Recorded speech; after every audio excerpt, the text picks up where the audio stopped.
মই আপোনালোকক প্ৰতিশ্ৰুতি দিছো যে ৰাজ্য চৰকাৰে অহা বছৰবিলাকত আৰু 30,000 চাকৰি অহা বছৰত নিযুক্তি দিব।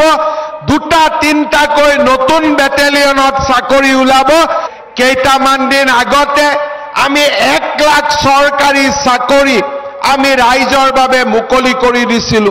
বড়োলেণ্ডৰ হাজাৰ হাজাৰ লৰাই পুলিচৰ কামাণ্ডো বেটেলিয়নৰ পৰা পুলিচৰ বেটেলিয়নৰ পৰা তেওঁলোকে চৰকাৰী চাকৰি পাবলৈ সক্ষম হৈছিল।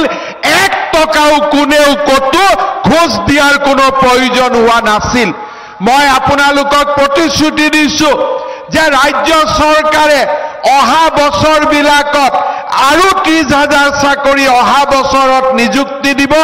2-3টাকৈ নতুন বেটেলিয়নত চাকৰি ওলাব। বড়োলেণ্ডৰ লৰাই চাকৰি পাব। কতো টকাও আমি ঘোষ দিব নালাগে। তেনেকুৱা আজি আমি এটা পৰিৱেশ নিৰ্মাণ কৰিছো। শ্ৰদ্ধাৰ ৰাইজ, বিটিআৰ চৰকাৰৰ লগতে অসমৰ ৰাজ্য চৰকাৰেও বড়োলেণ্ডৰ উন্নয়নৰ বাবে কাম কৰি আহিছে।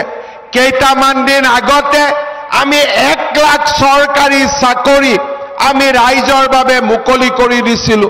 বড়োলেণ্ডৰ হাজাৰ হাজাৰ লৰাই পুলিচৰ কামাণ্ডো বেটেলিয়নৰ পৰা পুলিচৰ বেটেলিয়নৰ পৰা তেওঁলোকে চৰকাৰী চাকৰি পাবলৈ সক্ষম হৈছিল। 1 টকাও কোনেও কতো ঘোষ দিয়াৰ কোনো প্ৰয়োজন হোৱা নাছিল।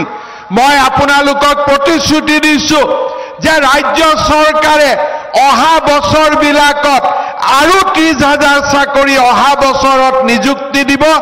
2-3টাকৈ নতুন বেটেলিয়নত চাকৰি ওলাব। বড়োলেণ্ডৰ লৰাই চাকৰি পাব।